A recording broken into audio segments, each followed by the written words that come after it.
Hi there, welcome to my YouTube channel. My name is Ashley, and I originally created this channel in honor of my dad, who believed that our job as human beings was to love each other, accept each other, and try to make a difference every day. You know, I've been trying really hard to do these videos in the way that I know my dad would do them, and to do them with his voice, but I just can't do it anymore. You know, he was the most amazing person I will ever know, but we were total opposites, and I don't really know how to handle this, you know, and change this, because I was a caregiver for my parents for 14 years and I don't know who I am anymore. I'm trying to find me. I'm trying to find my voice. And I know that some of you out there are struggling too. And I hope that, you know, during our visits, I can encourage you to get up every time that you get knocked down, like I've tried to do, so that you can have a full life and live the life you want. And no matter who you are or where you are, what you believe or don't believe, or what you look like, you know, I believe that you can have a full, satisfying life. And I believe that anybody can do that. And I'm trying to figure that out myself, how to do that. So I hope that we can do that together. You know, it's really scary and strange to wake up one day and realize that you don't know who you are. You don't know where you went, and you don't know where to find yourself. I'm doing that right now. It takes courage to get up again off of the floor and to move forward. Courage to change, courage to try again after you've been hit so many times that you can't remember what it was like when things were good. When you look in the mirror and you don't recognize yourself, when you have no idea how life came to this, when there's no motivation, no inspiration left in your heart, nothing, when you've lost your power. Are any of you feeling like that? Because that is my day every day, and that is what I'm trying to figure out. You know, most days I certainly don't feel like a victor. I feel like a victim. It's like life has just shattered me. It took my power and I want it back. Has that happened to you? You know, getting up takes a tremendous amount of effort. So how am I supposed to do that and get my power back when I don't have any power right now and I don't have any energy? I don't know. One of the things I'm trying to do is to remind myself that I'm fighting from victory and not for victory. Because although I can't see it most days, I already have victory. Because I'm still fighting, I'm still in the arena of life, you know, and you guys are too, all of y'all are. If you're still here, if you're still getting up every day and you're still fighting, you're not giving up. You know, if we're still in the arena of life, that's amazing. You know, if life has dealt you many severe blows and stolen your power, like it stole mine, I'm telling you and I'm telling myself to get your power back. Get your power back, maximize your life. Take back what you want. Take back what life has stolen from you.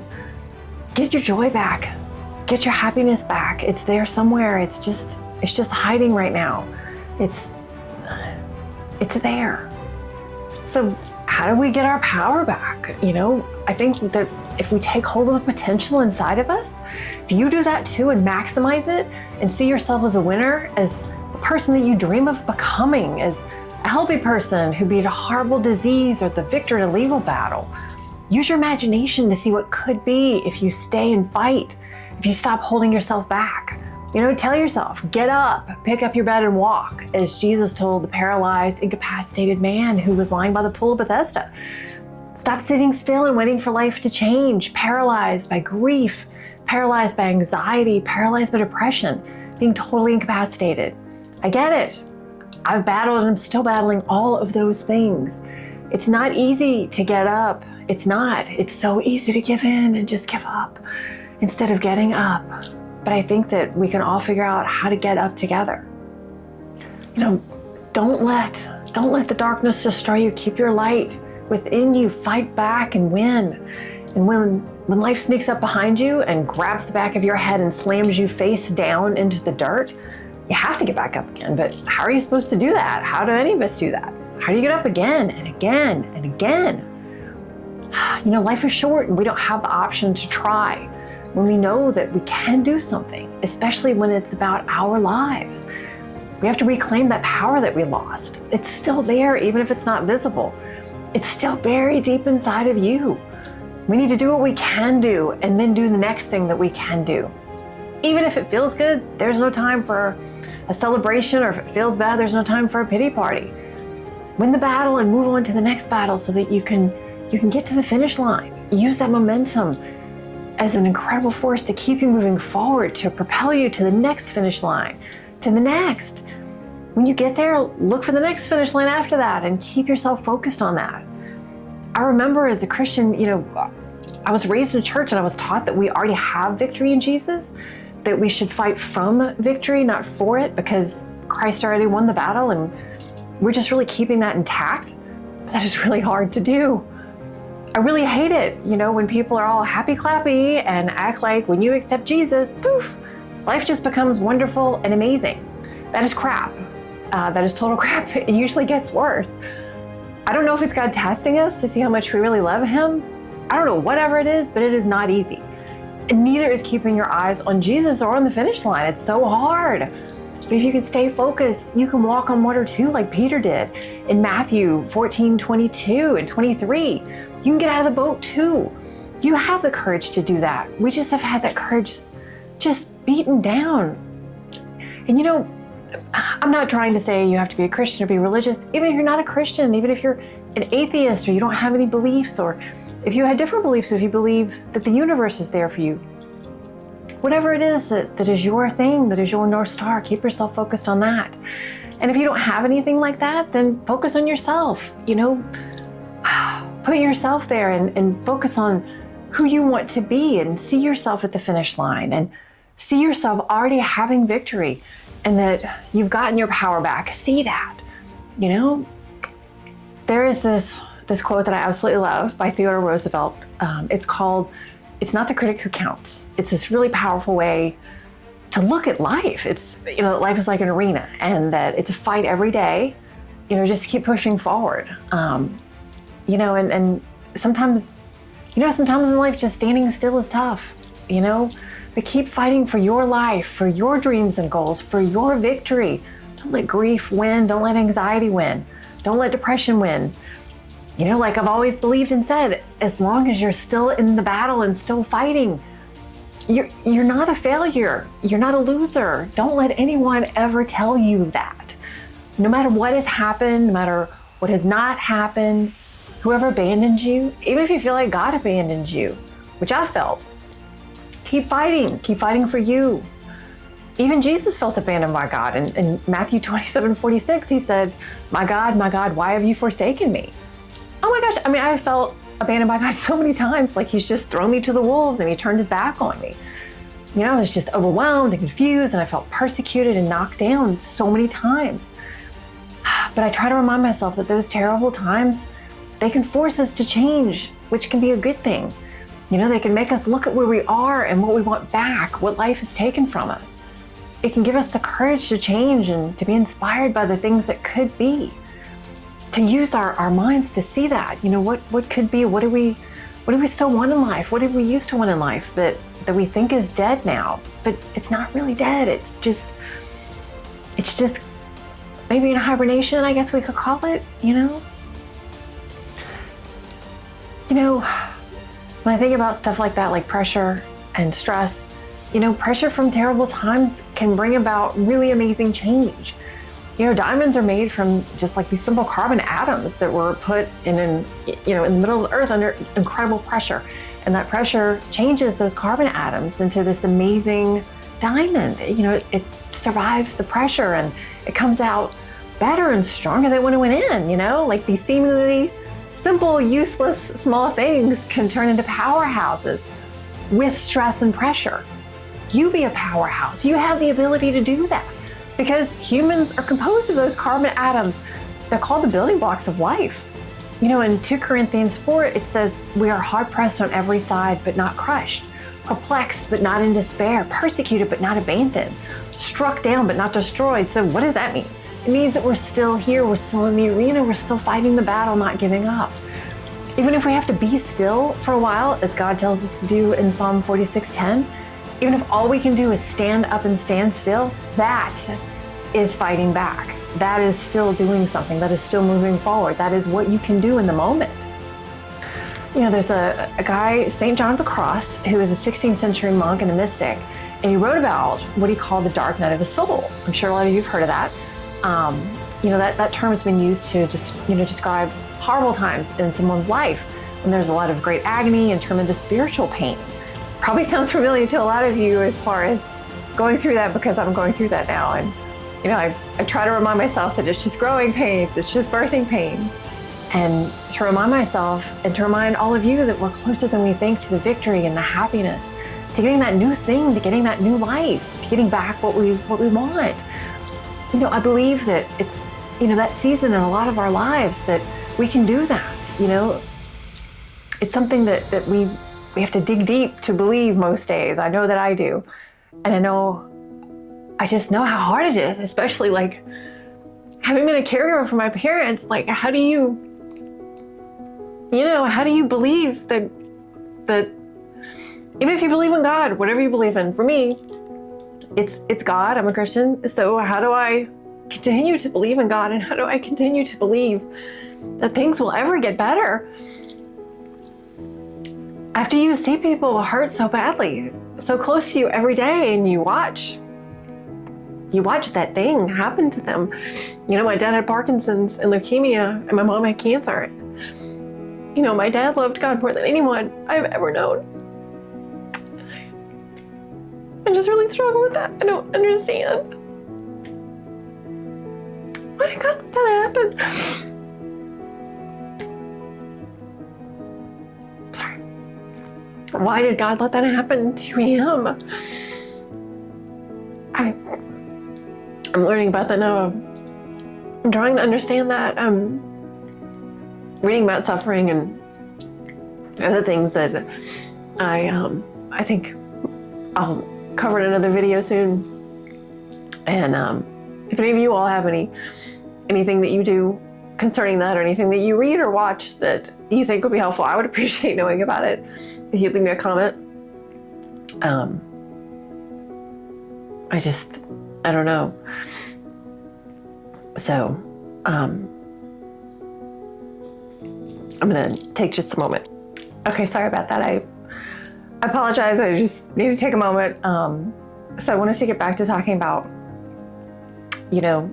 victory and birthing pains. That's what I was taught, to believe that it's, the more painful it is, the closer you are getting to that new thing. I don't have any children, so I don't know really what that's like, but my mom and other friends and ladies I know have told me that, when you get close to this new life, to a new season of life, to anything that, things have to be birthed. And whether you're a man or a woman or whoever you are, if you're transgender, if you're LGBTQ plus, whoever you are, I love you. And everybody goes through birthing pains,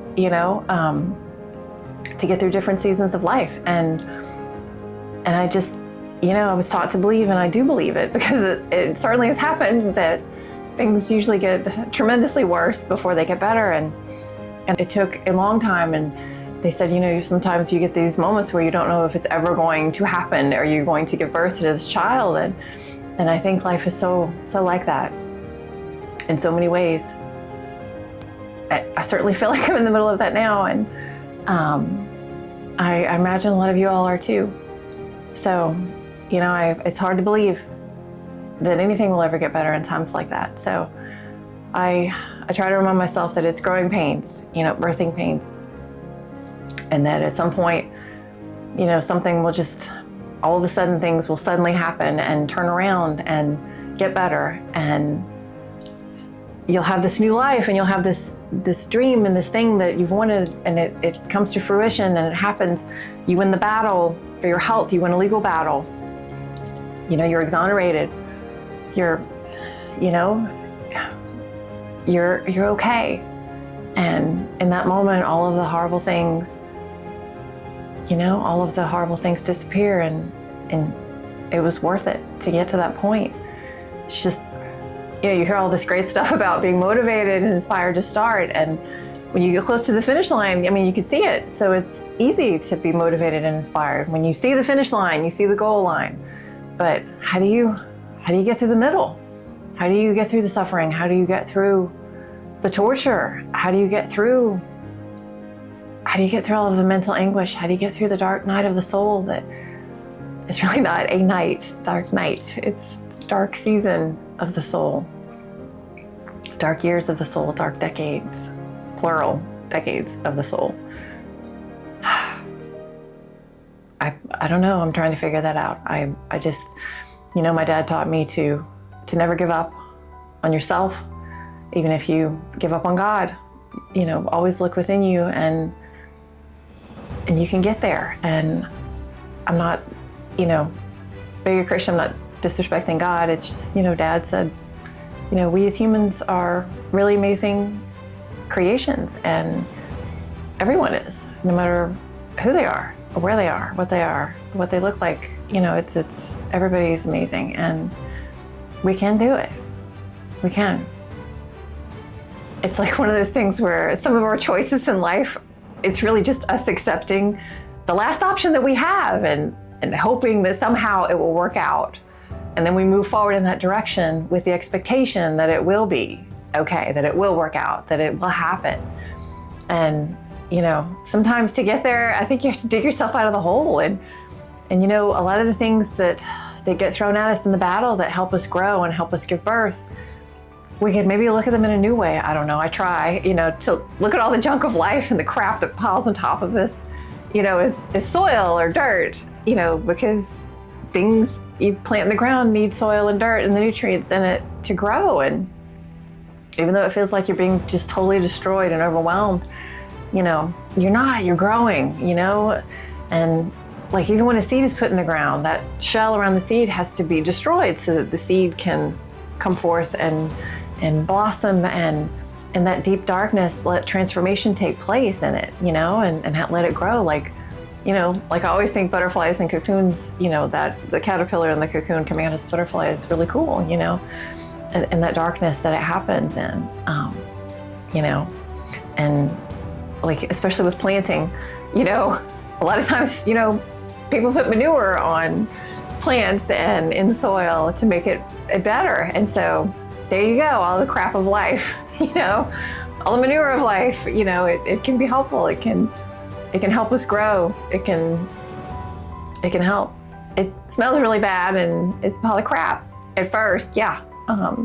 Maybe if we try to look at it different ways and, share our stories with others so other people can learn from how you did it, and choose to believe that things will get better.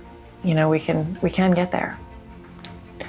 I really do believe that you can emerge from the darkness and the dirt and the crap and be better for it and use it to your advantage because you're human. I'm human, we all are, I think that then in the darkness we can flourish, and we can take that darkness and use it for something to help us grow, to help us birth. And it sucks, but and it takes a lot of energy to do that. But eventually, we can see the light. We can get out of the dirt. We can get out of the shell. I know it's exhausting to believe that things can get better. It is. We have to get our power back and lean on each other when we can't stand up by ourselves, and encourage and empower the people around us in however a way we can. Even if it seems ridiculous and small, you never know what could help somebody else. I hope that those of you out there who are like me, trying to find yourself and your voice, to get your life back, to make your life better, to get your power back, will take this journey with me. That we can stop holding ourselves back and find that courage to make our dreams come true and fulfill our goals and actually see our victories in the battle. We need to continue to inspire each other and ourselves and push past the weariness and never give up. Winning is worth the price that we have to pay for it. It sucks in the interim. The middle sucks. The cost is high, but the victory is sweet. And I expect that all of you all will still be standing when the dust settles, that you'll still be there. You'll all be winners, and you'll be proud of yourselves and what you did. And you'll be proud of yourselves for staying in the fight and not quitting, remaining on the battleground in the arena of life. I applaud all of you for doing that so far, and I'm tremendously proud of you for not giving up or giving in. You're like my fellow warriors. And not to sound sappy, but what my dad always said, you can never say I love you enough. He thought, and I believe it too, love is powerful. Love for ourselves, love for others, love for our goals, love for the ultimate vision that we have of our lives. Know that I love you all, whoever you are and wherever you are, whatever you believe or don't believe. I just do. And as my favorite quote, like Johann Wolfgang von Goethe reads, "What is my life if I am not useful to others?" That doesn't mean you give up on who you are to be there for someone else. It can mean, me changing the voice of this channel, that I want to empower all of you to live your best lives and to keep fighting for yourselves and for the things that are important to you, to encourage you and inspire you, so you can get back what you've lost and live a full, happy life, maximizing your potential. And then empower and encourage others with your stories, and make the world a better place to live in by telling others about it and, finding the courage to change and to show others that it is possible. We'd love to hear about your experiences and trying to find yourselves and moving forward and grabbing hold of the courage to change. That would be useful to me. If you leave me a comment, I'd appreciate it. And remember that no matter how life just beats us down or gets worse or difficult, we all can get through it together. I hope that you will get up. I hope that you will stay in the arena, stay standing on the battlefield. And Carp Diem.